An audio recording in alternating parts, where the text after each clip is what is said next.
उपासक अपने दोषों को लेकर के यदि चिंता करता है, देखो ध्यान से सुनो, हम यही फंस जाते हैं।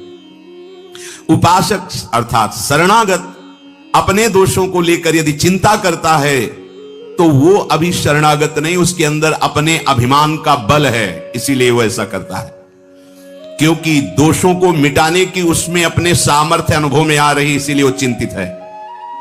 अगर तेरे में अभिमान नहीं तो फिर तू चिंता क्यों करता है?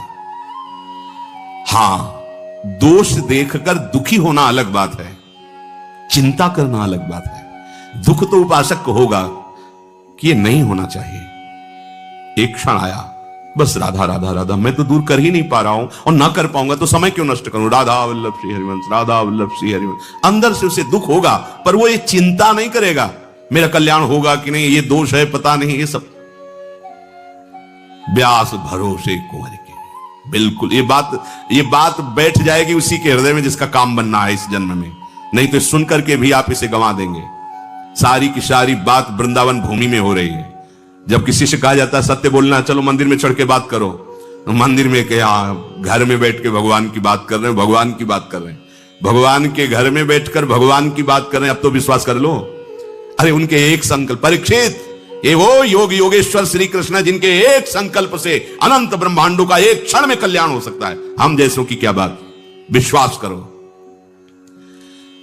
छोटा बालक जैसे पास में कोई भय आता है तो वो रो देता है, पर भरोसा उसको है कि जो ही मैं रोया मेरी मां दौड़ के आएगी, मुझे बचा लेगी। उसे ये भय नहीं रहता कि ये हमको नष्ट कर देगा, क्योंकि उसको ये है कि मेरी मां है। अच्छा, उसकी मां ना सुन पावे उसका रोना, लेकिन मेरे प्रभु सर्वत्र उनके कान हैं, वो उसी क्षण।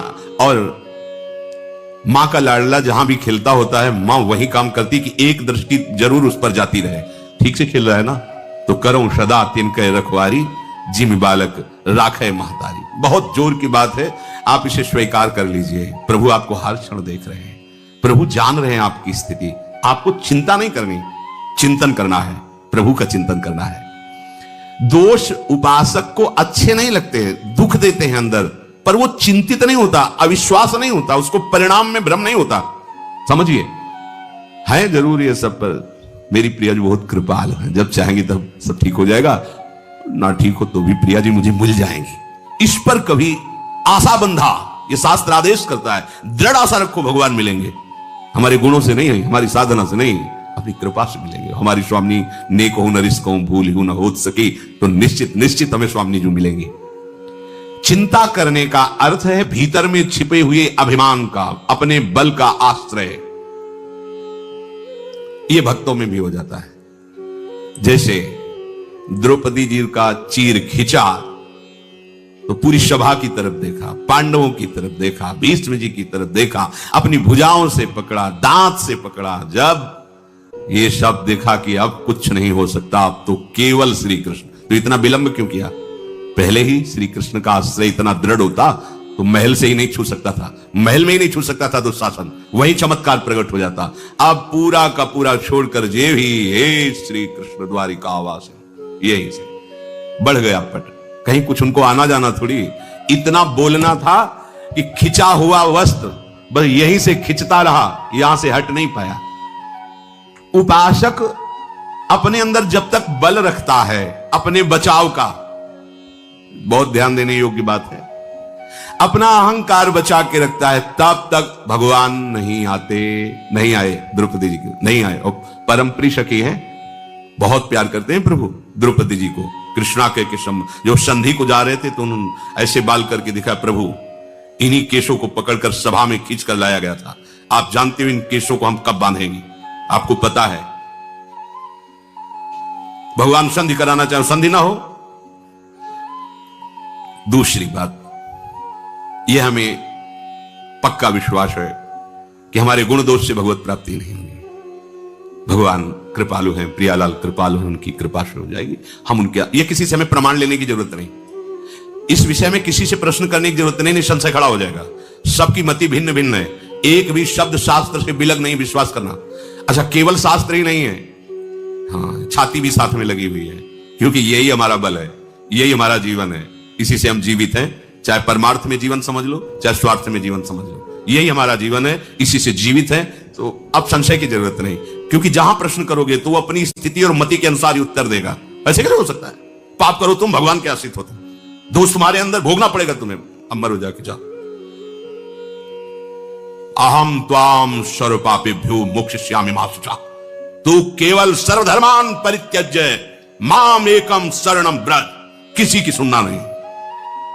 ये भगवान बोल रहे हैं जिनसे हमारा काम बनना है, हमें किसी के सलाह की इसमें जरूरत नहीं। सीधे सर्वेश्वर भगवान बोल रहे हैं, अहम त्वाम सर्वपापेभ्यो। जो मेरी शरण में आ गया, तेसा महम समुद्धरता, उसकी साधना नहीं, तेसा महम, मैं समुद्धरता मृत्यु संसार सागरा।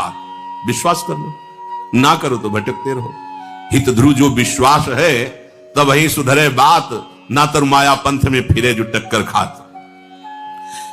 दूसरी बात देखनी है, श्री भगवान कह रहे तेरे भाव अशुद्ध, तेरी वृत्तियां अशुद्ध, तेरे आचरण अशुद्ध। यह बताओ क्या और क्या चाहिए, क्या चाहिए? विश्वास नहीं ना, सत्संग में तो ऐसा सुना पर पता नहीं, तो चलो मरो जाके, बात पकड़ लो, बैठ जाओ। यहां केवल आश्रय से माला माल हो जाओ। कई बार आपको सुनाया है, बहुत विद्वान है बाली, साधारण नहीं। लोग संध्या अपने घरों में करते होंगे, ये चारों दिशाओं के समुद्र में संध्या करता था। नित्य चारों दिशाओं के समुद्र में संध्या। रावण ने जाके ललकारा, दिग्विजय कर रहा था, तो भाई इस समय संध्या कर रहे हैं, हमें डिस्टर्ब मत कीजिए। और वो मार ऐसे कखरी में दाब लिया और 6 महीने तक साधना संध्या आदि करता रहा। इसके बाद देखा कि होश में है कि नहीं, छोड़ा, बोले जा अपनी लंका चल। तभी जब अंगद के सामने मैं तब कहते वही रावण तो हो ना, जिसको बाली ने 6 महीने कांख में दाग के रखा था। धर्मात्मा है, ऐसा नहीं कि उसको ज्ञान नहीं, शास्त्र का ज्ञान है, पर कुछ वासनाएं होती जिन पर विजय बिना भगवान की शरणागति की नहीं होती। सुग्रीव एक भी आचरण वाली जैसा, जो पवित्र आचरणों में वाली नहीं, महाबलशाली। शास्त्री बात कर रहे हैं, समुद्रों में जाके संध्या। ऐसा जब भगवान ने मारा तो उसने कहा, प्रभु मैंने ऐसा कौन सा आपका पाप किया है? आपने मुझे व्याध की भांति वेध दिया, मार दिया, और सुग्रीव तुमको प्यारा लगा? ये कभी संध्या बंदन भजन साधन शास्त्र ज्ञान, हमारा छोटा भाई है, हम जानते हैं इसको। ये क्या मतलब, ये क्या बात है? आप उसका पक्ष क्यों लिया? मैं आपका कौन सा ऐसा बिगाड़ दिया? कभी अयोध्या जाके उपद्रव किया हो, कभी कुछ बात की हो तो प्रभु बताओ। हम आपसे कभी एक भी ऐसी अपमानजनित बात की? आप मेरे को दुश्मन क्यों मान लिया, क्यों मार दिया? बिल्कुल ज्ञानी पुरुष को ऐसा ले कि घोर ज्ञानी हो, शास्त्र का ज्ञानी है, किष्किंधा का राजा है, महाबलशालियों में उसकी गणना है। भगवान ने कहा, हां मेरे शरणागत का बैरी मेरा बैरी होता है, और यह अभी शरणागत हो चुका है। इसने कितना स्वीकार किया मुझे पता नहीं, पर मैंने अग्नि को साक्षी करके इसे स्वीकार किया है। बात समझिए, इसने कितना स्वीकार किया मुझे, भगवान कह रही है तो ये जानेगा, इसका आचरण बताएगा, लेकिन मैंने इसे स्वीकार किया है। और मेरे शरणागत का दुश्मन मेरा दुश्मन होता है, इसलिए मैंने तुझे मारा है। खास बात है, शरणागति कराने वाले परम पावन महाभागवत श्री हनुमान जी महाराज।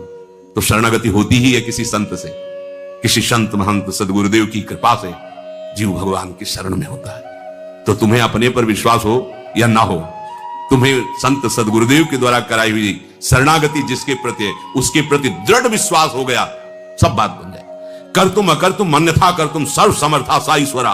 हम ऐसे की तो थोड़ी शरणागत है, सर्व सामर्थ्यशाली। बस अपने धर्म से नहीं हिलना, आपको चिंता नहीं करनी। एक शंकर नाम के भगत थे, बड़ी श्रद्धा विश्वास पूर्वक शालिग्राम भगवान की आराधना करते थे। गंडकी नदी के किनारे एक गांव था, वहां उनका जन्म हुआ था। ब्राह्मण कुल में जन्म हुआ, बड़े धर्म से चलते थे, पर ब्राह्मणों का क्या तप ही धन होता है। तो एक जमींदार ठाकुर थे, वो उनको रोज सीधा देते और अपने मंदिर की सेवा में भी उनको, और एक पाठशाला खुलवाई थी संस्कृत की, तो कुछ अर्थ भी देते थे और गुरु की तरह उनको मानते थे शंकर भगत को। वो बड़े धनी थे। उनको एक दिन